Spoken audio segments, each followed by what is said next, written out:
Every day, trillions of dollars move silently across the globe, not in suitcases or cargo ships, but through a vast digital marketplace known as Forex, or the foreign exchange market.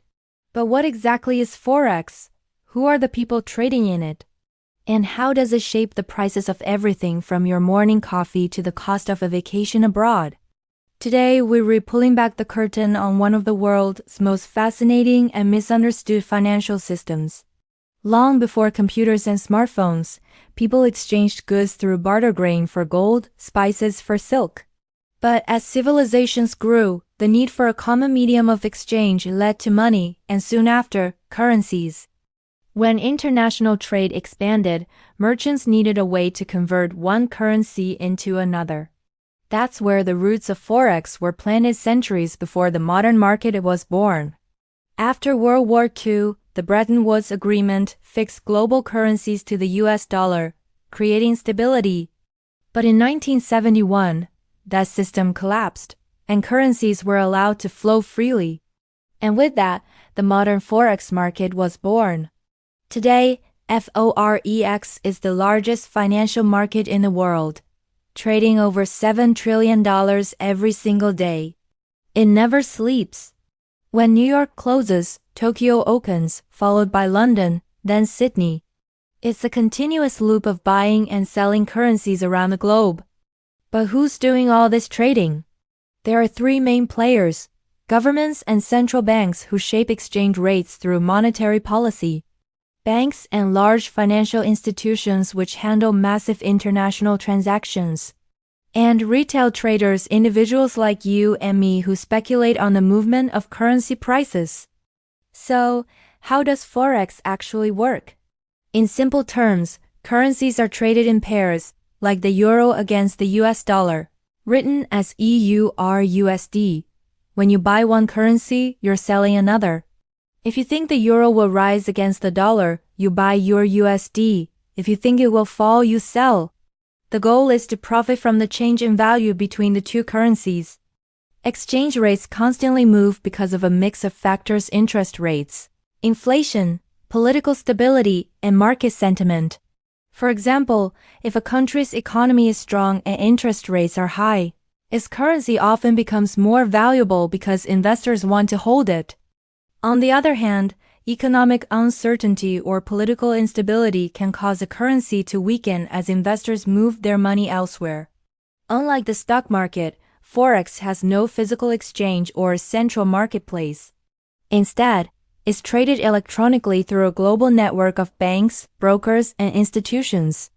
This makes it decentralized and open 24 hours a day, 5 days a week. For many, that's part of its appeal. It's accessible, flexible, and global, but it's also complex and risky. Prices can move fast, and leverage the ability to trade large amounts with a small deposit can magnify both profits and losses. That's why education, discipline, and risk management are essential for anyone looking to trade currencies. Let's take a quick example. Imagine you believe the British pound will strengthen against the US dollar.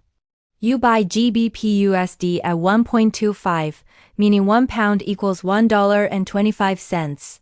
Later, the rate moves to 1.30. You sell, making a profit from the difference. But if the rate had dropped to 1.20 instead, you'd face a loss. It's simple in theory, but in practice, it requires strategy, timing, and understanding of global economics. Forex is influenced by major world events, interest rate decisions, elections, natural disasters, and even social trends. A single speech by a central bank official can send prices soaring or tumbling in seconds. That's why successful traders often follow the news closely and use analysis to anticipate market moves. There are two main types of analysis: fundamental and technical. Fundamental analysis looks at economic indicators, news, and global events to determine a currency's fair value. Technical analysis studies price charts, patterns, and indicators to forecast where the market might go next. But beyond numbers and charts, Forex is also about psychology. Emotions like greed, fear, and impatience can lead to poor decisions. The best traders learn to stay calm, disciplined, and focused understanding that losses are part of the process, and success comes from consistency, not luck. The beauty of the Forex market lies in its scale and simplicity. It connects every nation, every economy, and every person who uses money. Every time you travel abroad, buy something online from another country, or even check exchange rates, you're witnessing the invisible hand of the Forex at work. So the next time you hear someone mention currency trading, remember, behind those flashing numbers on the screen lies a global network that keeps the world economy running smoothly. Forex is not just about profits, it's about the flow of value across borders, the balance of nations, and the pulse of global finance. Whether you dream of becoming a trader, an economist, or simply want to understand the forces shaping our world, learning about Forex gives you a window into how money truly moves. It's more than numbers, it's a story of power, connection, and change. Thanks for watching. If you enjoyed this video and want to explore more about how global finance works, don't forget to like, subscribe, and turn on the bell icon for more educational storytelling every week. Until next time, keep learning, stay curious, and remember knowledge is your greatest investment.